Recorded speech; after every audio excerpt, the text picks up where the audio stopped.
how can we build strength for Chaturanga? Chaturanga is yoga's push-up, and it's really hard. Did you know that when we do a push-up, we are pushing about 70% of our body weight? So that's a lot, and it's no wonder that many of us struggle with Chaturanga. So in this video, I will share my top tips for building strength for Chaturanga, and these are things that you would do outside of your yoga practice. So like a separate dedicated strength practice so that you can get stronger for Chaturanga and then bring that strength back to your yoga practice. This video will consist of 3 parts. In part 1, I will lay out my top 3 strength moves to support and build strength for Chaturanga. In part 2, we will look at a wrist health drill that I like a lot, and it's great to support the wrists for Chaturanga. And then in part 3, I'll share my top complementary move to build the complementary strength in our shoulders. That's the opposite of Chaturanga, so that we can balance out our shoulder strength and build more well-rounded strength. So let's dive into my top 3 moves for building strength for Chaturanga. Okay, here are my 3 favorite strength moves to get stronger for Chaturanga. And I recommend that you pick 1 or 2 of these moves and just start to do them regularly, like maybe 1 to 2 times a week, maybe about 3 sets of each one, maybe 5 to 10 reps or so. But let's look at our first strength move. This is an incline push-up. So instead of trying to do Chaturanga or a push-up with our hands down on the ground, we will elevate our hands so that they're up higher, and then we've inclined our body. We can start this at the wall. This is the least challenging variation. So we come here, hands at the wall. We're like in a plank at the wall, heels lifted, and then we lower our chest toward the wall and press away. And we do several of these in a row until we get to fatigue.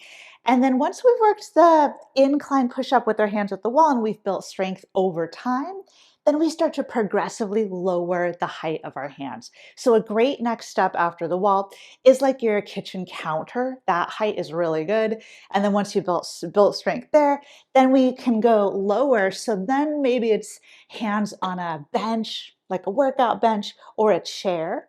And we bring our hands here and then see my body is still inclined, relative to hands down, but not as inclined as here at the wall. So still an incline push-up, but hands lower. And then we lower down and we lift up. And again, we just repeat that. We do as many as we need to do until we get to fatigue. And once we've built strength with our hands there, we can even go a little lower, but maybe not all the way to the floor yet. Maybe hands on yoga blocks, which is still elevated. And then hands are up, we lower down, we lift back up. So that is how strength move 1 works, and that is the incline push-up. Our second strength move is called a band-assisted push-up. And for this, we'll use a resistance band, and a loop band like this can be really great. I'll add a link to the description of this video so that you know where to get one if you don't have one. But I will take the loop and loop it over like twice like this, take it around my upper arms, and then chuck this out. I now have the band around my upper arms and it will act as support. So now I can lower down into Chaturanga. The band is helping me here and it lifts me back up. So the band gives me more assistance the lower that I go. And that helps me lift up out of the bottom position, which is the hardest part, to lift up from the bottom. So the band assists us there. And it is a really great tool to use for building strength for Chaturanga. Here's our third strength move for getting stronger for Chaturanga. And this is called an eccentric push-up or negative push-ups. So for this, we will work with our push-up, but we will only do the lowering phase. And we're not going to worry about the part where we push back up.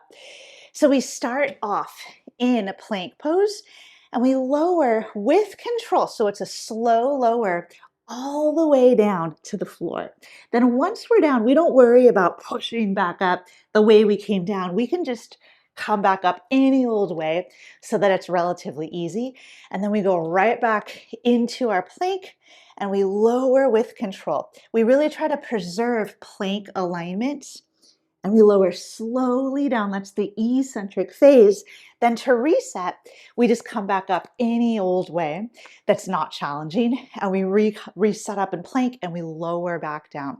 So this is focusing on just the lowering phase, the eccentric phase, and it is a great way to build strength for chaturanga and push-ups in general. Now let's talk about wrist health and chaturanga. So it can be great to do just some dedicated like wrist TLC and wrist strengthening outside of our chaturanga practice. And that's because chaturanga tends to ask a lot of the wrist. It can kind of place a lot of demand here. So if we take a little time to give these joints some extra attention, that can help support our wrists in chaturanga. So here is a wrist drill that I really like. For this, we start in a tabletop position.